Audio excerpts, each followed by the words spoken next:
All right, so there aren't any huge updates as far as I can see in the Blake Lively thing today. We'll talk about it. I'll try to pay attention to the chat. But that Hollywood Reporter article that came out several days ago had really it was not just one article actually. It was a cover story that included a number of articles, some more interesting than others. So I wanted to look at some of those, talk about them. But first of all, can we determine what the hell is going on with the Hollywood Reporter and the Jenny Slate issue? Because when I did that interview with Vanessa Santos, PR lady, a couple of days ago, originally the story in the Hollywood Reporter was that Jenny Slate, we're talking about an actress on It Ends With Us, that Jenny Slate, according to the Hollywood Reporter, had filed a complaint with Sony about Jamie Heath, Justin Baldoni's best friend, and one of the main producers working for Wayfarer on It Ends With Us. And so this actress had filed a complaint. Let me get some pictures up here. I've noticed that it helps to have, just to keep attention for or capture attention for the live stream, to have pictures of people involved in this, just kind of a visual aid. So let me find one here. Just a moment. Okay. So this is Jenny Slate. This is the actress that we're talking about. And I'm going to bring her up here. Okay. By the way, the butterfly dress that Blake wore, I thought it had a weird fitting. I don't know what that's about. Kind of the way when you look at it on Britney Spears, I'm not gonna call it up, but when you look at it on Britney Spears, it's more the butterfly dress is more centered around, honestly, her like midway where her cleavage is. This is kind of off to the side. I don't know if that was an issue with sizing or whatever, but it was kind of strange. But she looks beautiful in it. I'm not gonna lie. I have no issue. I have no reason to diss Blake Lively for anything other than the things that she has maliciously, malevolently done, or and the way that she's treated people. But anyway, okay, so this is Jenny Slate. So originally in the Hollywood Reporter article several days ago, it said that she had filed a complaint with Sony about Jamie Heath, Justin Baldoni's best friend, producer, Wayfarer producer, because, and get this if you haven't heard this already, she wanted to move from her apartment because she didn't feel like her New York apartment during filming, because she didn't feel like it was the best place for a young child. She had a young child or a baby or whatever, I don't know. And so she needed $15,000 to get for a security deposit to get out of her lease. And so Jamie Heath gave her $15,000 via Wayfarer from Wayfarer to do that. And apparently he said something about the sanctity of motherhood. Like, the reason we're doing this is because motherhood is so important, blah, blah, blah, blah, something like that. Who knows what was actually said. And so the Hollywood Reporter story was that this had offended her, Jenny Slate, and she had complained to Sony, and that this complaint was one of the complaints alluded to in Blake Lively's recent amended filing. Well, then the Hollywood Reporter pulls that story, right? Pulls that part of it, and then replaces it with something to then make it sound like it wasn't an official complaint, but it was just that that Jenny Slate was aggrieved about this, the motherhood thing that she thought was inappropriate or whatever, and she complained to someone around her and ended up getting back to Sony. I don't know if we look at Zach Peter, because he's the person who has been most on these changing permutations here in the Hollywood Reporter article. If we go to his page, I want to see, oh, there he is, but okay. So it says, make sure you can see this. Sorry. So it says, here is each of the 4 different versions of the Hollywood Reporter revisions regarding Jenny Slate. Seems like a lot of technical glitches, but what do I know? And then there was an earlier post. The Hollywood Reporter has added an editor's note claiming the changes, which I've counted now to 4 different versions in the last 2 days, regarding Jenny Slate's complaints to Sony were due to a technical glitch with their website. They regret that error. So look, y'all, it doesn't even matter to me what version of it they put out now, because they honestly don't have credibility on this after multiple revisions.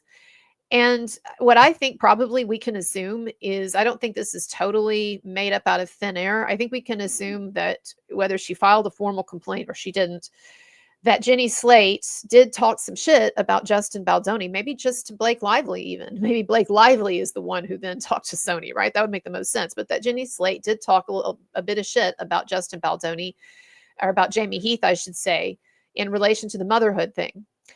And so this gets me to what I wanted to start with here, which is the portion of the Hollywood Reporter cover story or series of stories that addressed Justin Baldoni and Jamie Heath and Steve Sarowitz and Wayfarer, honestly, Wayfarer's religion. And so, and I had a difference of opinion here with Ari Jacob on this, because Ari thought that this article, and by the way, we're talking about I think I've been calling it Baha'i, but I think it's more correct to say Baha'i, right? Somebody correct me, and I should have looked it up. Don't have time. Things are too fucking busy. But someone can correct me in the chat about how to say that, if anybody knows or wants to look it up. All right. But I was watching Justin Baldoni's wife doing a lecture.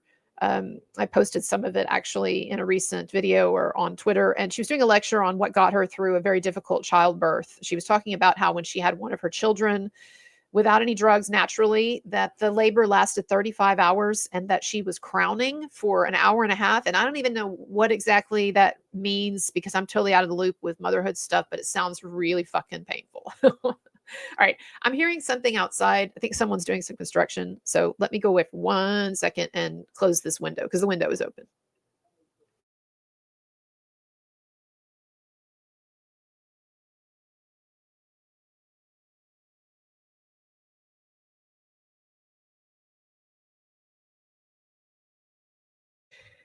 Now is a good time actually for me to stop and acknowledge the chat. By the way, I'm probably going to have one of these lights go out soon, but that's okay.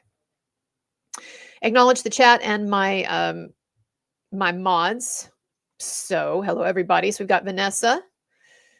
Hello Vanessa, as always, and Laura B. What's up, Laura B? And we often have Rebel Bird and AJ as well. I think they were on the last one actually. So thanks to all of them, and they do this without any pay or any kind of recompense from me. I don't know why they do it, but I assume that they enjoy it.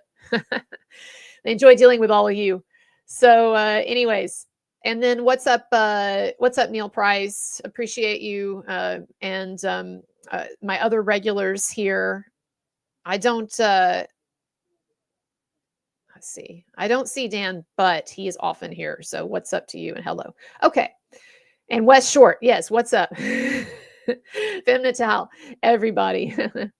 So thank you for this. Mariam says the second version is more how to sit in Farsi. Okay, I think that's how they were because in her lecture, in Baldoni's wife's lecture, she mentioned the founder of the Baha'i religion, and she referred to him as Baha. So I was like, oh, it's not Baha'i, it's Baha'i. So I don't know, we'll see. But anyways, so I'm going to go to this article because Ari Jacob and I, I love Ari's work. And actually, Zach, Peter, and Dana, and Ari and I are working on doing a panel for y'all soon, like getting all of us together, which I think would be really cool, because we've all been, I think, providing really great, in our own ways, really great coverage of this story. And so I think it would be cool to finally get us all together on a stream. So we'll see. That's something that's being worked on. But Ari and I, we do disagree a bit on this Hollywood Reporter article that I'm going to go through with you, because she thinks her perception of it, not to put words in her mouth, this is what I think she was saying. Her perception of it is that it was basically trashing his faith, trashing the Baha'i religion, and making it seem like a cult. And also, she did not like the way that the article seemed to be giving Blake Lively an out, in the sense of saying that what if what happened on set was really cultural differences, cultural as in like religious differences, different worldviews, different ways of behaving, and not about one person being in the wrong per se. And I just want to say before I get into this, yes, I absolutely reject that notion that Blake Lively was not in the wrong and that it was just some kind of equivalent thing, or just a misunderstanding. I mean, clearly that's not the case.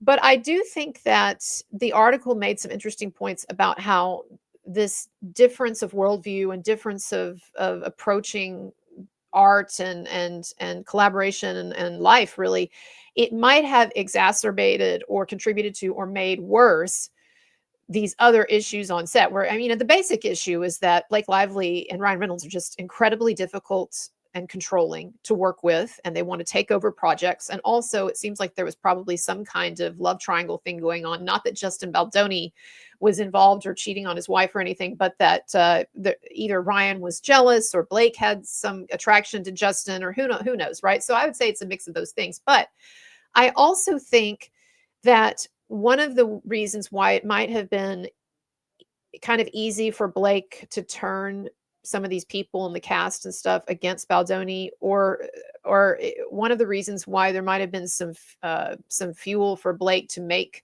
some of these really crazy accusations about sexual harassment or whatever, is I do think, let me put it this way, I do think that there's a certain unconventionality about the way that Baldoni, Heath, Wayfarer might have conducted themselves with this project. And by unconventionality, I don't mean inappropriateness. I don't mean they did anything wrong at all. In fact, the way that they approach this might be the better way to approach these things, with some humanity, right? And what's wrong with having a spiritual ethos? But I'm not saying it's bad, but I'm just saying that it is unconventional. And as this article pointed out, you put that together with the hard charging Hollywood bottom line, dollars and cents, superficial, yes, toxic way of looking at the world and doing business.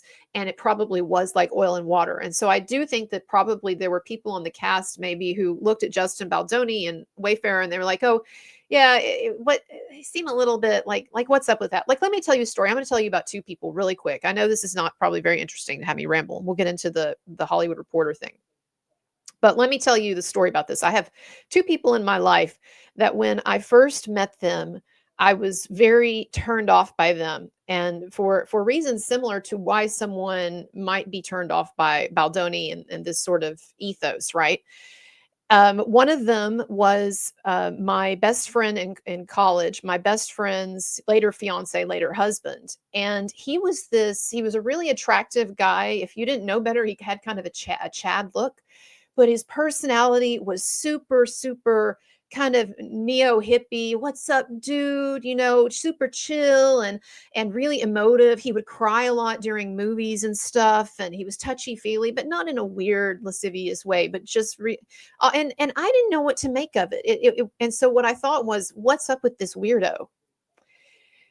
And then what happened was, over time, and also not only what's up with this weirdo, but what's he trying to pull here? Right. This has got to be some kind of this is sort of idea with the man bun, right? This has got to be some kind of charade or so. What's going on here?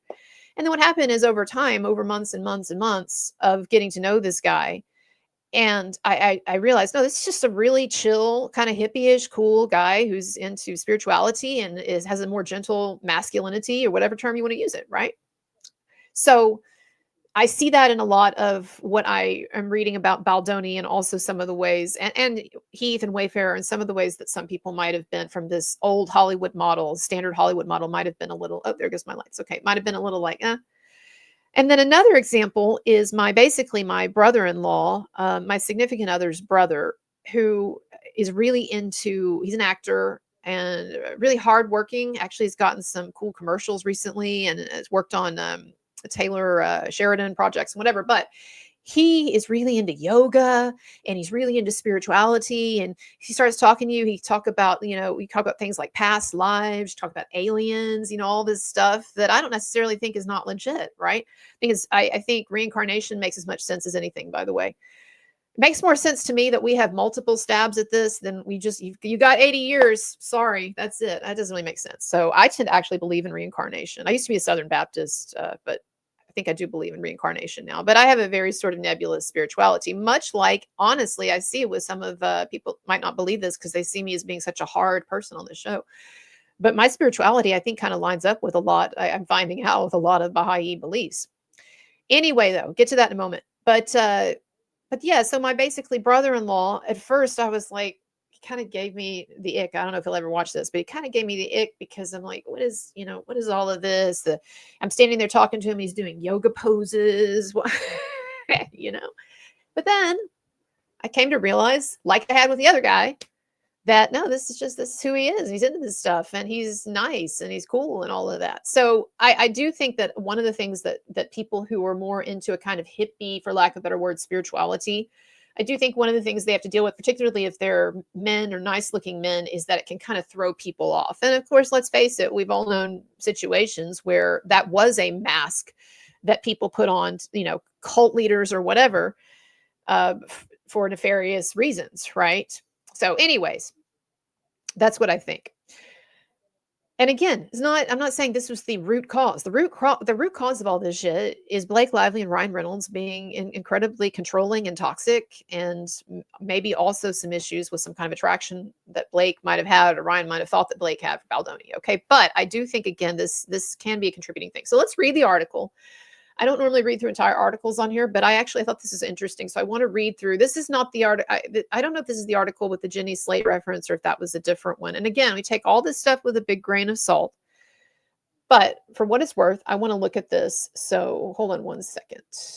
I'm going to go away for a few seconds and find it.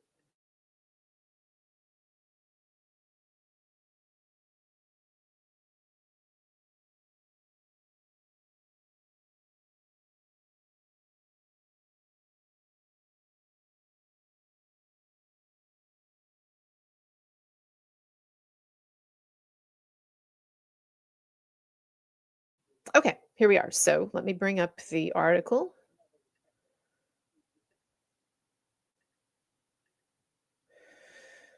And again, like I shouldn't have to say this, but let me just say once again, I don't think that everything said in here is right. I'm deeply dubious and skeptical of mainstream media and the Hollywood Reporter, of course, for all the reasons we've talked about. It's kind of an extension. It could be viewed of as like Ari Emanuel and his sphere of influence. And yes, there's in a number of ways, it's you could read this as being critical of Baldoni or trying to sort of let Blake off the hook a bit or whatever. But I also think there's some interesting points here. And there are things that I've thought about too.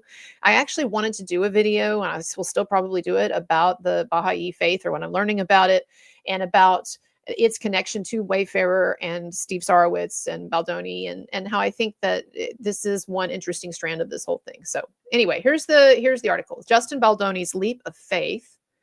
Actually, let me make it a little bit bigger. Okay. Justin Baldoni's leap of faith says, what role did the controversial director? So, that's irritating. I mean, not controversial, but I guess from their perspective, they don't want to really tip their hands. And so what role did the controversial director's Baha'i religion play on the set of It Ends With Us? Did Wayfarer's missionary miscues help set the stage for Hollywood's uncivil war? All right. It says, throughout the entire production of It Ends With Us, a persistent and peculiar rumor circulated on the set. According to this rumor, Justin Baldoni and It Ends With Us author Colleen Hoover shared a spiritual bond. Both were supposedly members of a small, obscure Iranian religious community known as Baha'i. It was this shared faith, or so the rumor went, that helped the 41-year-old director initially secure the rights to It Ends With Us. None of that was true. Hoover grew up in a small town in Texas filled with Southern Baptists. Colleen, we share a similar background. Small town, Southern Baptist. I'll tell y'all, and I've talked about this before, and if anyone's curious about my beliefs or how I was raised or whatever, I talk about it on a religion video that I did one time. But the town that I was raised in, it was around 100,000 people. So it wasn't like a tiny, dusty Texas town, but it had a very small town mentality, East Texas small town mentality. And in fact, people around here call it the pine curtain because of the idea that it is a culture that's very much set to itself and in some ways cut off from like the rest of mainstream culture in a way. So the pine curtain is what they call the area. But in my town, I went to the largest Baptist church, and 10% of the entire population of that town went to that church or belonged to that church. It's kind of interesting when you think about it, where you have a situation where you got a town of 100,000 people and 10% of the town goes to one church or belongs to one church. And so it's almost like it's like the footloose town. Remember where there's the one pastor that kind of dictates everything, and like you can't dance until that pastor says you can, or I don't even remember the plot. Anyways, though, I understand this culture. I understand the Southern Baptist culture. So it says Hoover grew up in a small town in Texas filled with Southern Baptists, and a source close to the novelist insists she has never been part of the Baha'i community. Well, of course, she wouldn't want to admit that, right? The way things are going, but that's what she says. Nor was there anything spiritual about the way in which the rights to Hoover's book were secured. It was Hoover's former editor turned literary agent named Joanna Castillo, who brokered the rights agreement of It Ends With Us with Baldoni. According to a source close to Hoover, when the 45-year-old best-selling author became aware of the rumor shortly after the production wrapped, she was upset, but ultimately decided it was easiest just to let it go. Now, I don't know what the point of all of this is, because this is a part of the article that I don't like, because no one in this article, they're not coming out and accusing anyone of spreading this rumor. So I don't even know. It'd be one thing if they were going to accuse Baldoni of spreading the rumor, but I don't see where this fits in. So I think it's kind of a clumsy introduction here. They're trying to give us an anecdote here to start off so that they can launch into this discussion of Justin Baldoni and Wayfarer and the Baha'i religion. But whatever, it's, again, I don't have high expectations of the Hollywood Reporter. Okay, so it says, still, the story is instructive, shedding some revealing light on what's been one of the most scrutinized and polarizing public feuds in recent Hollywood history. For those who have been blissfully able to avoid the whole fracas, Blake Lively's December complaint with the California Civil Rights Department, which then became the basis of a lawsuit, was the opening salvo in this uncivil war. In her lawsuit, she accused Baldoni and his partner, Jamie Heath, of all sorts of inappropriate behavior, including walking in on the actress while she was breastfeeding, using sexually charged language on set, flouting industry-wide safety protocol. Okay, we know her accusations, all right? So I'm gonna go through this. From the outset, the Lively versus Baldoni feud has been framed as the newest chapter in Hollywood's ongoing fight for gender equality. Well, you all in the media have framed it that way. We haven't been framing it that way, but whatever. And it says, and that framing certainly could fit the facts. We'll have to see how it plays out in court. But there's also another possibility, one that has less to do with gender equality than it does a simple cultural misunderstanding. What if much of it, the alleged inappropriate hugging and pre-filming praying, could be explained as a clash between a very specific faith-driven community with its unique mores and a much more modern post-Me Too one with its own set of beliefs and commandments? Over the past several weeks, THR has interviewed multiple friends and former colleagues of Baldoni, along with members of the Baha'i community, to piece together if and how this religion might have inadvertently contributed to the situation. And see, I will agree with that phrasing of it. Contributed, not, in my mind, formed the basis for or the foundation of this problem. Again, that's Blake Lively and Ryan Reynolds. That's their issues. But I do think this is a strand of what's going on. So it says Baldoni, whose Irish Catholic father and Ashkenazi mother both converted to the Baha'i religion before he was born in California and raised in Oregon, has made no secret about his devotion to the Baha'i faith, which is based on notions of humanity, universalism, and gender equality. Now, I just want to say something for a moment about this, because I think they're going to talk a bit more about the religion and its history in a moment. But from the bit of research that I've done, which is far from exhaustive, this they're describing it correctly, especially with the term universalism. So the universalist religion or universalist spirituality does not believe that there is one particular path or doctrine to God. Rather, that there are many roads to God, and that basically all of us here in this life are involved in a kind of a spiritual evolution process that then will continue when we die and we go to the afterlife or another life or something like that, right? So I think that most people actually consider themselves universalist. There are people like my mother, for example, hardcore Southern Baptist Christian, who think that it's likely that if you don't accept Jesus Christ as your savior, you're going to be tormented in hell forever. That is a whole other conversation, something that makes no sense to me. But I'm not here to argue with you Christians about that. But I think that most people, frankly, even a lot of Christians, actually deep down don't believe that that makes sense. And I think most people actually think that the universe, that the reality, spiritual reality, is much more universal than that. But we're not here to argue with that. But here's the point I'm trying to make. This is a very inclusive religion. This is not some weird cult thing. And by the way, Christianity itself started as a cult. You all understand that, right? but it's not some like weird, super obscure religion that's, where the founder was doing all this weird stuff and the people. It's not like Scientology, I guess is what I'm saying. And they're going to mention Scientology in a minute, not this article making that comparison, but someone who's interviewed. And I just want you to understand that, from everything that I know and have read about Scientology versus this faith, it's just not. And it's an inclusive faith. In fact, they encourage the Baha'i encourage their members to mix with and learn from people of different religious backgrounds. So it's extremely open, extremely inclusive in those ways. Now, it mentions here notions of humanity and gender equality. So I think that kind of speaks for itself, even though some of this I might find naive or I might disagree with, like the social justice stuff. And that's where then Steve Sarowitz, the founder of Wayfair, comes into this, because Steve, and they're going to talk about this in a moment, but Steve Sarowitz, the founder of Wayfair, the billionaire, he is Baha'i, and he plans to and has been spending a lot of his philanthropic money on social justice type causes and causes like gender equality. And so what you need to understand here is that while most Hollywood, and this is one difference that we're going to see, while most Hollywood production studios are not trying to fulfill a religious or spiritual or social justice mission, they're there for what? Art and the bottom line. We want to put out interesting art, hopefully, and then mostly it's just about the bottom line. We want to make a lot of fucking money, right?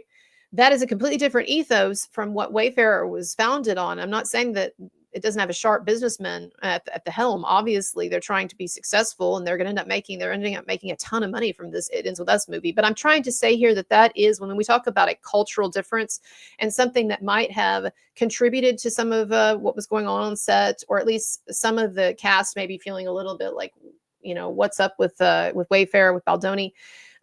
When you're coming at a project with that kind of an ethos versus the standard Hollywood thing, then that's going to be like oil and water, right? So I think that is one thing that I have been thinking about recently in regard to Wayfarer and Steve Sarowitz and Baldoni, is that it's very clear that this is not for these guys. This is not about making money, or it's not just about making money or putting some art out there. It is about fulfilling a deeply to them spiritual mission. And so there is something almost kind of missionary about it, right? But not in the sense of like, you believe this or you're going to hell, but in the sense of like, we're trying to put stuff out here into the culture that we think will help. And so that's why, y'all, Justin Baldoni was so different in his marketing of the film than Blake Lively. It wasn't, as Blake Lively claimed, some plan that he had hatched to send her out to do all this really superficial stuff. Oh, grab your florals and your Betty Buzz and whatever. It wasn't to try to like get her on that crazy track, and then he would do this spiritual thing. He always, from the beginning, he and Wayfarer saw this project as a deeply spiritual, humanistic one. So I think actually in this way, this is helpful to Baldoni, because it explains some aspects of this. But okay. So what's also clear, says I was trying to highlight it, but okay, y'all can read it. What's also clear from talking to people in his orbit is that Baldoni has his own unique way of communicating and behaving, much of it informed by the tenor of his religion. His unique mannerisms have at times come into conflict with Hollywood's current ethos, which in the wake of the Me Too and Black Lives Matter movements and the COVID pandemic has become far more rigid, uniform, and policed. So this is what I want to say then about what they're trying to say here about Baldoni. If Baldoni is a really super sensitive, genuinely emotional guy, he likes to hug, he's got this real sort of neo-hippie way of dealing with people, then that is going to seem weird to people who are in this hyper-corporatized, hyper-careful Me Too culture, where you don't even want to mention sex these days in a conversation because people might flip out, right? And so, for instance, and not just regarding sex, but feminism as well. So, like, for instance, if Jenny Slate was annoyed by Jamie Heath talking about the sanctity of motherhood, I can guarantee you I know why she was annoyed. It's because she took it in this woke, hypermodern feminist aggrieved way of like, oh, you think all I am is a mom? You think that motherhood is my calling? Like, what about, would you talk to a man that way? I mean, he probably would. He'd say fatherhood is sacred. But you know what I'm saying? They get these hyper woke feminist types. They get these attitudes, these chips on their shoulder, just like Blake had with the baby bump thing. How dare you refer to my giant belly that's in everyone's face and obviously, is a pregnancy that I'm happy about. How dare you refer to that? Let's talk about my acting. Don't ask me about clothes either. Unless I bring it up, unless I talk constantly about it, then you can listen. Anyways. Okay, says when analyzed through the prism of a 180-year-old faith that has a strong mystical spiritual component to it, at least some portions of this dispute start to make more sense. Quote, the Justin that I know isn't capable of doing the things that he's accused of doing because he truly sees himself as this feminist. But Blake clearly got grossed out, says a source who worked on it, ends with us. I honestly feel like it was a perfect storm of two opposing personalities. Well, was she grossed out or was she kind of turned on or what? We don't really know what was going on in Blake's mind. But I do think that probably there were people on set who didn't really know what to make of this, or on the crew or whatever, production, who didn't really know what to make of this sort of neo-hippie way of relating, and probably were kind of like I talked about with my two friends or whatever, like what's going on here, right? Grossed out might be a good word actually for it. And again, not that everyone was feeling this way or whatever, but this could have been a component of things. When Baldoni and Wayfarer executives hold meetings, they often start by asking participants to go around the table and share something private, something that brings them joy and has nothing to do with their jobs or their career. Again, this seems like cool, right? But also it's unconventional. In certain professional circles, like say those of yoga instructors and doulas, right, more sort of hippie, touchy-feely professions, this type of icebreaker might be welcomed, but among time-crunched agents, entertainment lawyers, and studio executives, folks not exactly known for their touchy-feely ways, a gesture of this nature comes with risks. Exactly. Quote, in my head, I was like, I'm sorry, are we at Cafe fucking Gratitude? Says a female executive at a production company who sat down with Wayfarer executives last year, including Baldoni. Why are you imposing your culture on this meeting that's being held at our offices? I can't explain exactly why, but it made me so uncomfortable. I don't think that it's wrong to acknowledge this. And honestly, if Baldoni happens to be watching this, and I'm not under any illusion that he watches my show, but if he happens to be watching, or his PR people are watching, or Wayfarer, or Steve Sarowitz or Jamie Heath, let me just say that you might, going forward in your professional lives, it's great to have your own culture, and it's great to try to make this hardcore, heartless industry, toxic, superficial industry more spiritual. But you do, as a pragmatist, you do have to be aware that you've got to meet people where they are. And so if you're going in there with this like hippie bro, spiritual, touchy-feely thing, like let me tell you, I don't like hugging. I don't like hugging. When people touch me in a non-romantic sense, it grosses me out. I don't like it. And I really don't like being kissed. Men, women, whatever. Really don't like it. My mom dated a guy for years. They aren't together now, but she dated a guy for years who was a very, very nice man, a good man. And I really don't think that he meant anything by it or whatever, but he liked to kiss, kiss on the cheek. And did I think there was anything wrong with it? No. Did I think he meant it in a lascivious way? No, but I hated it. So to whatever extent, in the future, Baldoni and Wayfarer are working with this oppositional Hollywood culture, they do have to kind of be mindful of how things can come across to other people. And maybe they were too. I don't know. We're just getting someone's take of this here. But I see legitimacy in this. And again, this doesn't make it okay that Blake has gone after him or whatever. Like, Baldoni is totally in the right on this stuff. But it's also helpful to look at some other strands of what was going on here. Okay. Here's Steve Sarowitz, by the way. This is the billionaire founder of Wayfarer, good friends with Baldoni. He is described, I think they talk about this maybe in this article, he's described their partnership as he's the money and Baldoni is the famous face or the public face or whatever, which is great. Partner with people, you've got your strengths. Wayfarer Studios was founded in 2019 by Baldoni and billionaire Steve Sarowitz, another Baha'i follower who invested $125 million in the independent production studio that aims to produce, $125 million. Can I just say for a second, Blake Lively and Ryan Reynolds and your team, what the fuck were you thinking trying to destroy this organization that this man had put $125 million into? Man, those hot and spicy fries or whatever look good there. 2 hot and spicy McChicken basket of fries. Order on the app. I need to get some food. Okay. But what the fuck were you thinking? What were you thinking? Blake Lively and Ryan Reynolds. You think this dude this billionaire who is worth $1 billion and has done all and has worked in corporate culture and with hard charging billionaires and who sunk $125 million of his life, of his money and his blood, sweat, and tears into this thing. You thought he was just going to roll over and let you destroy it with your stupid little wimpy California civil complaint? What? Someone needs to do an IQ test on some of these people at Team Lively Reynolds, or a delusion test, a denial test. As my guy says, denial ain't a river. Ain't just a river. Okay. So here's the quote I was talking about. Quote, this is Sarowitz. Quote, I'm the money and he is the fame. Sarowitz said about his partnership with Baldoni. Nothing wrong with that.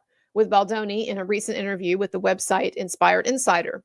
In addition to Baldoni and Sarowitz, Wayfair President Heath is also a member of the Baha'i faith, as are several other Wayfarer employees. Quote, we think we're one human family, Sarowitz told Inspired Insider. It's not like we need everyone else to be Baha'i. We want to just spread these teachings of oneness.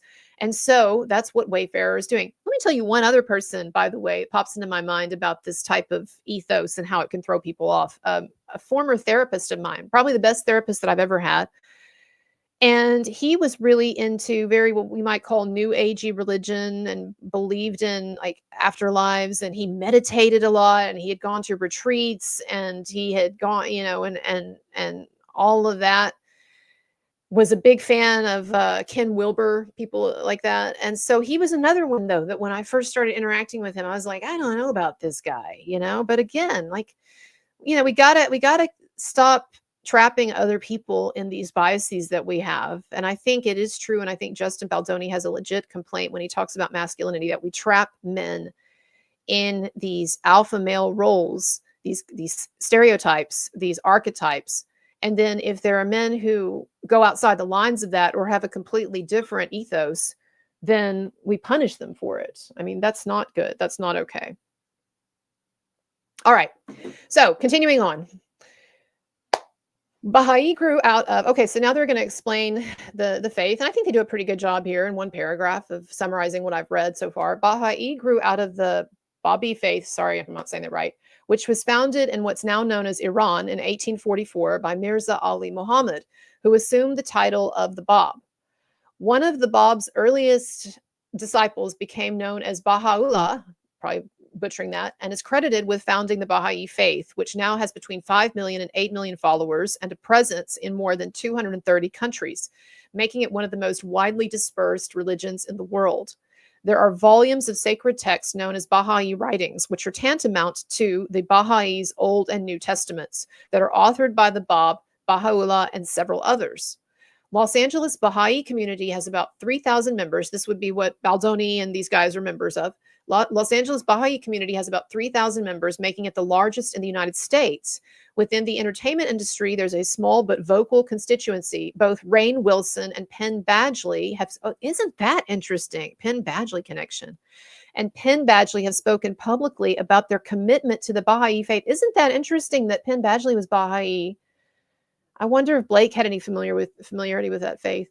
Okay, it says, throughout their history, Baha'is have faced systematic repression, especially in Iran, where they are routinely arrested, detained, and imprisoned. Within the faith, there's no real hierarchy. I love this too. And again, this makes it different from standard institutional religion. There's no real hierarchy. There are no popes, priests, or clergy. Baha'is instead rely on elected bodies known as spiritual assemblies to provide governance.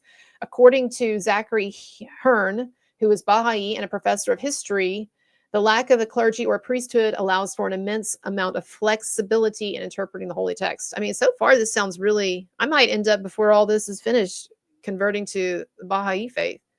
Anyway, this is the House of Worship in Wilmette, Illinois. It's a cool building. Okay, so it says, quote, everyone is free to have and to explore their own interpretation of the Baha'i writings, he says. Sometimes the message is explicit in the text, but members are urged not to go wild with their interpretations, but nobody has the authority to say you're wrong. Nevertheless, there is a strict internal code. Central tenets include reconciling religious belief with science and strict equality among men and women. Premarital sex is for, I'm joking. Premarital sex is forbidden, it's forbidden in isn't it like every religion, basically? Just nobody pays any attention to it. I knew so many, like, can I go off on a little tangent here? I knew so many in my old Southern Baptist church growing up. I knew so many people who just kind of ignored this. Anyway, premarital sex is forbidden, as is the consumption of alcohol. Uh-oh. Okay, never mind. I'm not going to be Baha'i anymore. I'm joking. As is the consumption of alcohol or drugs, and prayer, fasting, and meditation are the main rituals. Okay, so the standard religious stuff or whatever. Even before it ends with us, Baldoni wasn't afraid to inject elements of his religion on the set.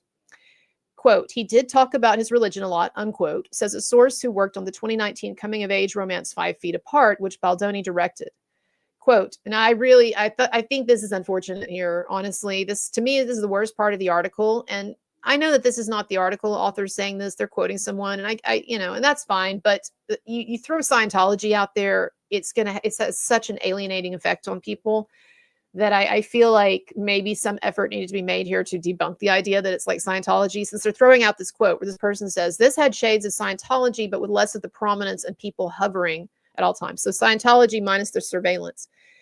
It's just not what I've read about it. Again, Scientology is anything but a universalist religion. Scientologists are all about, excluding from your lives anybody who's not a part of Scientology as a suppressive person. Well, it's completely opposite of this. Baha'i faith, the members are encouraged to mix with and learn from people of different religions. And it's very, again, opened and universalist. But anyway. Okay, it says another source who also worked on 5 Feet Apart, however, has a very different impression of Baldoni and the influence of his religion on the set. Quote, I've never worked with a male director who was so worried about everyone's emotional and mental well-being, right, unquote. Quote, there was an openness and emotionality to his style that was more typical of a woman. And it probably wouldn't be an issue if it was a female director because of the preconceived notions of gender. Exactly. People look at Baldoni and they see this gentle, more spiritual way of being in the world. And because he's a man, not a woman, they're like, oh, this is kind of weird. What's he putting on? Oh, it's gross, this or that. Not everybody, but some people might, right? And that's just very unfortunate. But if you get a bunch of Teamsters together who are told, now Teamsters, they're talking here about crew members, like the guys and some of the gals who do the heavy lifting, so to speak, coming at this from a much more blue collar, for lack of a better word. Teamsters is a good way of putting it, right? Tough, masculine type ethos. Says, but if you get a bunch of Teamsters together who are told that they should share their feelings, of course, someone is going to ask, why is he such a freak, right? But Justin genuinely believes that if we do this, we'll work better as a group. There's a little bit of an arrogance to it. It's like he doesn't want to acknowledge the world we live in. And here's what I would say here. This last line, which basically says, someone is saying here that there's something a bit arrogant about Baldoni thinking that he can impose this spiritual way of being on his workplace, on his set.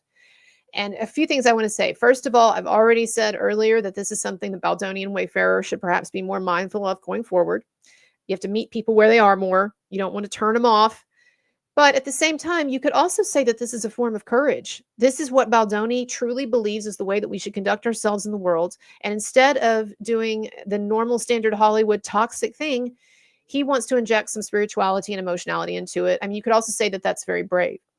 And also, let me just add that there are tons and tons of directors through the years that we've heard about who were dictators and authoritarians and on their sets, and basically like had reigns of terror on their movie sets, right? And had all kinds of weird things they had people do. Like for instance, Kubrick was famous for putting his actors through hell. James Cameron on The Abyss. So I guess the point I'm trying to make is, isn't it interesting here that people seem to have a problem when it's emotional or it's touchy-feely or feminine, but they don't. But then if it's a director who's just being an asshole, it's like, well, it's just Hollywood. Nothing weird about that, That's just how it is. So, again, all right. Because Baldoni wasn't merely directing It Ends With Us, but also producing it through Wayfarer, the Baha'i faith was an even more pronounced on-set presence during production. That's right, because Wayfarer was founded to promote Baha'i principles, maybe even in just the most general sense, gender equity and social justice, etc., right? But that's what it was founded to do. So it's going to have a different mentality.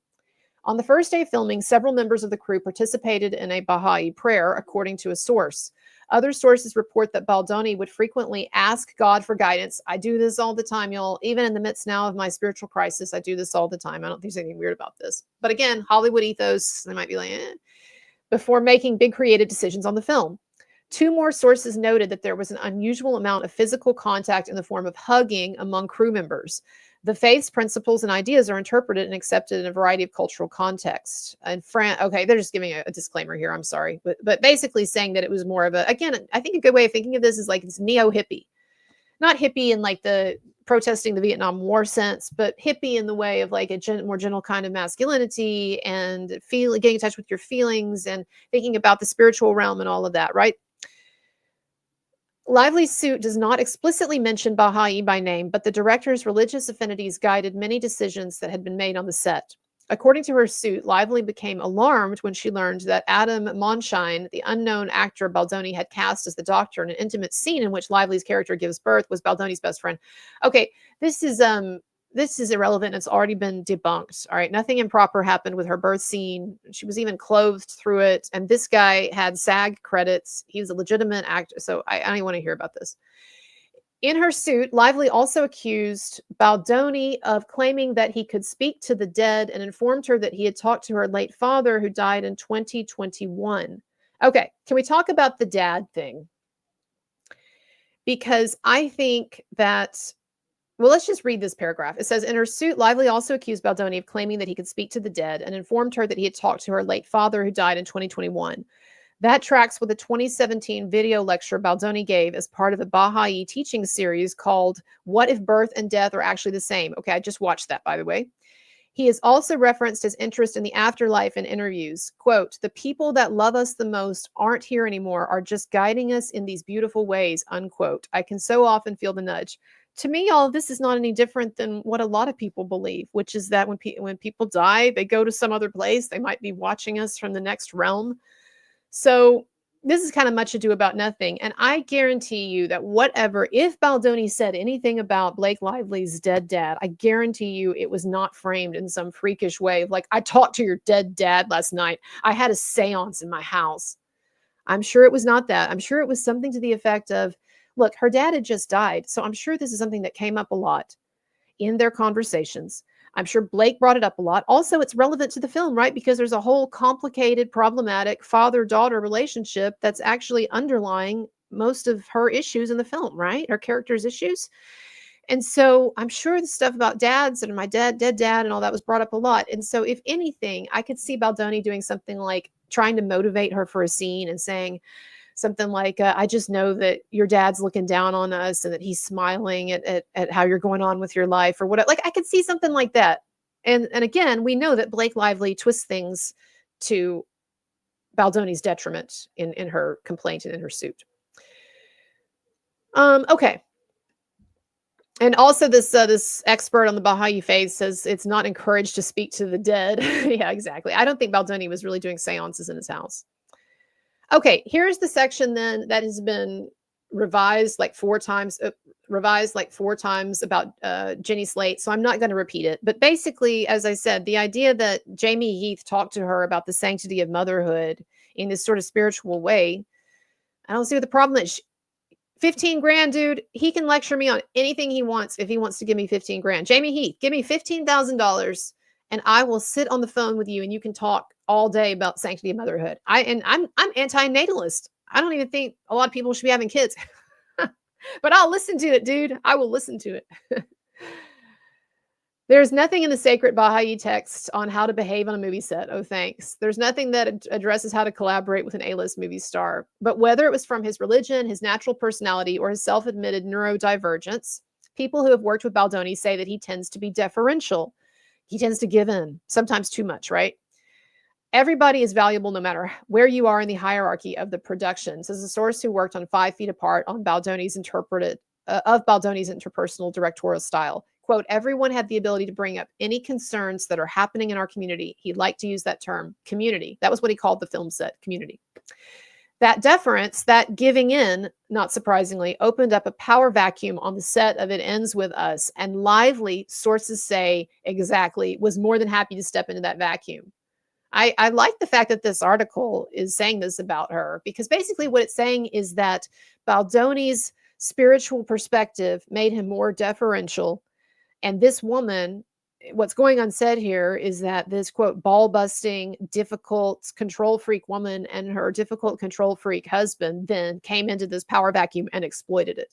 So I appreciate that this article is maybe more subtly, but it is actually sort of tipping its hand to acknowledging that she took advantage of him. Basically, Blake and Ryan took advantage of this relatively novice, sweet, emotionally sensitive, spiritual, deferential director, and they ran him into the ground, so to speak. And that's the thing that you have to understand. I want to say something about Baldoni actually right now. I in so many ways, I admire that you have a vision of how you want to conduct your life and that you stick to that. And even when at times some people may not understand it, or it might turn some people off, or you might get misunderstood or whatever. But we also live in the real world. And as Joseph Conrad would say, this real world is violent. It is rough. There is a heart of darkness aspect to it as well. And if you are too nice, if you don't have, how do I want to put it this way? If you don't have a strongly developed id, and I perceive that Justin Baldoni does not have a strongly developed id, then if you don't have that fight in you, if you don't have a bit of that animalistic impulse, then it is very hard to achieve what you want to achieve in the world. And of course, he's achieved a lot more than I have. So I'm not lecturing him, but I'm just saying, like, I would encourage Baldoni going forward to understand that being deferential is not always in the service of your higher spiritual callings. And nature is red in tooth and claw, as Tennyson said, and as I think every religion acknowledges here. And so to completely divorce yourself or cut yourself off from your primitive animal instincts, as Colonel Kurtz in Apocalypse Now would say, it's not just not doing you any favors, it's not doing ultimately your goals or your spiritual vision any favors either, right? So it's the yin and the yang. And Baldoni, you might have a little too much yin or yang there. You need a little bit of the black too, right? You got the light, you got the peace and love and community and all that, but you need a little bit of the fight in you too. And maybe if God, we want to talk about God teaching people lessons in life, maybe Baldoni, Justin, maybe one of the lessons that you are learning here, or maybe your spiritual evolution is incorporating an instance in your life where you actually have to turn around and fight that fucking bitch. I'm serious. Could be the life lesson God is teaching you here, among other things. Okay. I spoke to your dead dad the other day and he told me that. Okay. As the director and star of It Ends With Us, whose production company financed the film, blah, blah, blah, blah, blah. Actually, I think they're kind of wrapping it up here. Yeah, blah, blah, blah, blah. Oh, last thing. I want to look at this. Okay, so they're basically ending the article here, but this cracked me the fuck up. I talked about it on Twitter, and this is where I'm going to end, and then I'm going to look at your comments, and then we're gonna get out of here. But it said it was the article says, this final paragraph wrapping it up, it was a valiant attempt to deflect from the seriousness of the situation. But the reality is Lively and Reynolds are locked in a battle in which both sides see themselves as the aggrieved underdog. Lively has shared with friends that she considers this a fight that's bigger than her, one likely to be remembered as, get this, y'all, the spark that ignited the next chapter of the Me Too movement. Ah! Oh my God. She's crazy. She's crazy. On the other side is a billionaire producer, a novice film director, and a small group of Baha'i employees who believe they are simply living up to the moral code of their faith. Y'all, I don't know. We got to take all this stuff again with a huge grain of salt. We know that the media often gets stories wrong, and I understand that they've now had to change the Jenny Slate part of the story 4 times. So this could be BS, but I think that they are legitimately quoting someone here who's close to Lively and Reynolds. To me, this is entirely believable. She has shared with her friends, Blake Lively has shared with her friends that she considers this a fight that's bigger than her, one likely to be remembered as the spark that ignited the next chapter of the Me Too movement. Oh my gosh. Oh my gosh. That is crazy. 1 second. I'm going to bring up some pictures for us to look at while we talk, and then I'm going to get to your chat. Oh my gosh. But I mean, what else is she going to tell people? What else is she going to tell herself? Oh, I've basically screwed myself over and I've screwed my life over for no reason. Yeah, of course. She's got to have to give it some sense of like higher purpose or she'll go fucking crazy, dude. And it sounds like stuff Amber Heard would say. I mean, these women all think alike. It exactly sounds like not only the stuff that Amber Heard would say, but the stuff that Amber Heard did say. Ridiculous, ridiculous, ridiculous. Actually, give me one. I want to show you something for like 1 minute that we can laugh at. Give me 1 minute. I'll be right back.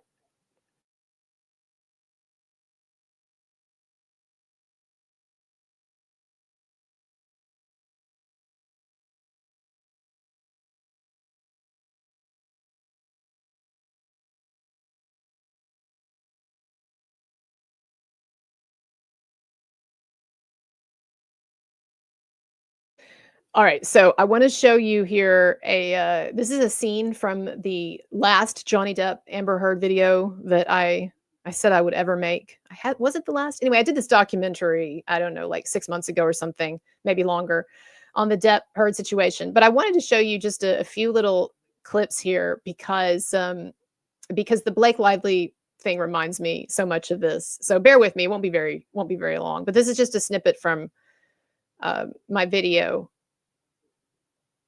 What was your team of paparazzi supposed to do while they were at the Los Angeles courthouse on May 27th, 2016? Their objective was to capture her leaving the courthouse, and then she was going to stop and turn towards the camera to display the bruise on the right side of her face. Stop.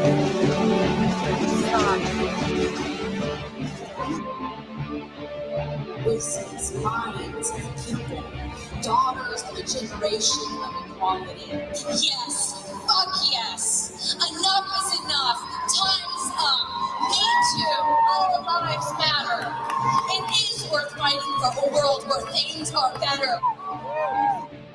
Please welcome Rebecca Ruiz, senior features writer at Mashable, in conversation with Amber Heard, actress, activist, and human rights champion of the United Nations Human Rights Office.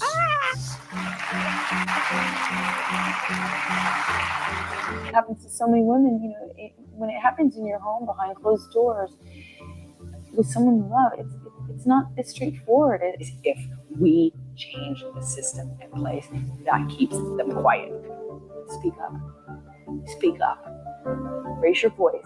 Your voice is the most powerful thing, and we together as women standing shoulder to shoulder cannot and will not any longer accept silence. Oh, you gotta love it, dude. You gotta love it. So this is Blake Lively now. She's going down the same path of delusion. By the way, I'm really proud of this video. I'm not even in it. I just took clips from all kinds of different videos that other people had made and news snippets and YouTube videos and stuff, and I put them together. I think it's a really good summary. Basically, I wanted to create a mini doc summary of all the reasons why Johnny Depp was innocent and Amber Heard was guilty. And so I just tried to put everything together in one pretty short video. It's 23 minutes. It's not bad. So I encourage you, if you're curious when this is over. Oh, hey, AJ, I just noticed you had joined in. Here, I'm putting the link here. So when we're finished with this, if you want to go watch this video, you can check it out. But yeah, this is what Blake Lively's doing. All right, so I'm going to look at the super chat. We've got 1 or 2 super chats here. And again, my PayPal link is also below. Always appreciate that too. They do take less of your money. And I'll read your comment if you write one in. Hey, what's up, Rebel Bird? I mentioned you earlier. Rebel Bird, my mod, and AJ, and Laura B, and Vanessa, my great mods who did this for no payment. Appreciate them. All right, let me kind of scroll through some of your comments. I'm going to go from bottom up, actually. Oh, I thought I missed one. Oh, I did, I think. Didn't I? Oh, I did. There we go. Oh, two super stickers from Rebel Bird. Thank you. Thank you for that. She got all the Brie Larson roles. That's right. For no payment, Laura. Well, it's free labor. Don't knock it. That's a big deal. She got all the Brie Larson roles. Oh, man. Is Amber reading from Blake's complaint? Neil Price. Johnny said she shits like a bloke 4 times a day. He didn't really say that, right? I think I think I would have known. Did I miss that? It was Elon wife beaters. We're looking at the mother of one of Elon Musk's children. You know, I'll say this for Amber Heard. She put Johnny Depp through hell, but the woman had some restraint enough to not call out Elon Musk as her baby daddy on Twitter, like Ashley St. Clair did. Man, has that ever backfired on Ashley St. Clair? And Elon's no hero and all that. I just think the whole thing is a clusterfuck. And I think that it's basically I'll tell you what Ashley St. Clair has done. She has absolutely killed Elon Musk's hypernatalist agenda. He is never going to be able to tell us all to have a bunch of kids with straight face anymore. Nope. Or I mean, I guess he can try, but that's going to be ridiculous. Wes Short says there were 0 intimacy coordinators then. Oh, y'all are talking about, are y'all talking about Savages? The movie that Blake Lively did. It was, well, and I've talked about this before, but this was an Oliver Stone film. And Oliver Stone, y'all, is known for being kind of not only a difficult director, but kind of insensitive to women. He's been accused even in the past of like a toxic, kind of borderline harassing work environment and stuff like that. So I'm just saying, I guarantee you that whatever she thinks bad happens or toxic happens on the It Ends With Us set ain't nothing compared to whatever she put up with Oliver Stone and all of this and all of the threesome scenes. And yeah, one of you mentioned Benicio del Toro spitting on her, whatever. Like, come on. Like, that's the thing. Like, why aren't you going after Oliver Stone? That's what I don't understand, Blake.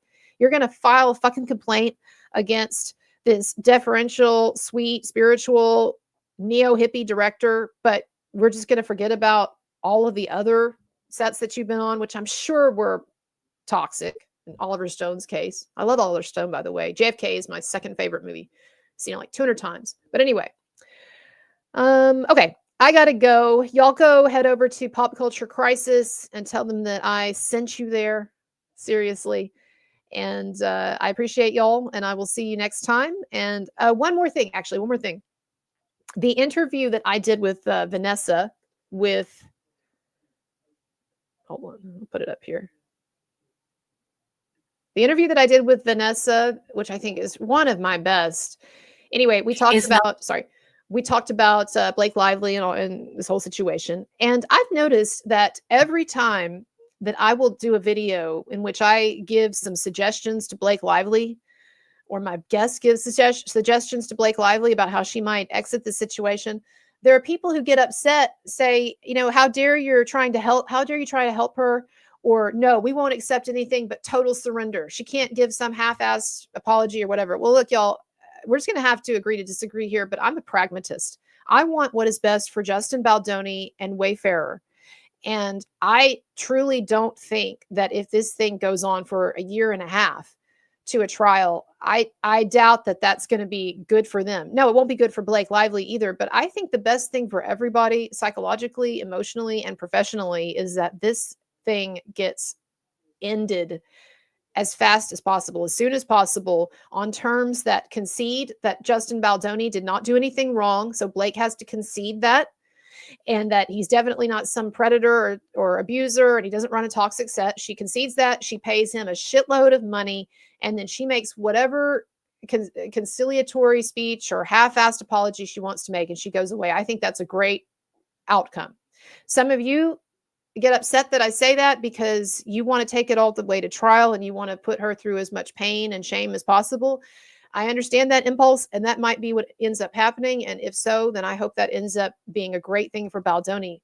But I think if you were to ask Justin Baldoni right now, would you rather take a half-assed apology from Blake and a shitload of money and her publicly conceding that you didn't do anything wrong? Or do you want to take this for another year and a half or so? Because I don't think it's going to be just a year. I think it's going to get pushed back another year and a half or so of this constant media craziness.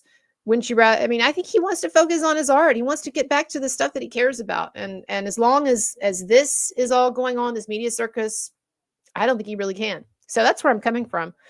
And yeah, I don't know. I mean, if it upsets some of y'all, agree to disagree. Sorry, that's how it is. But I'm a pragmatist above all.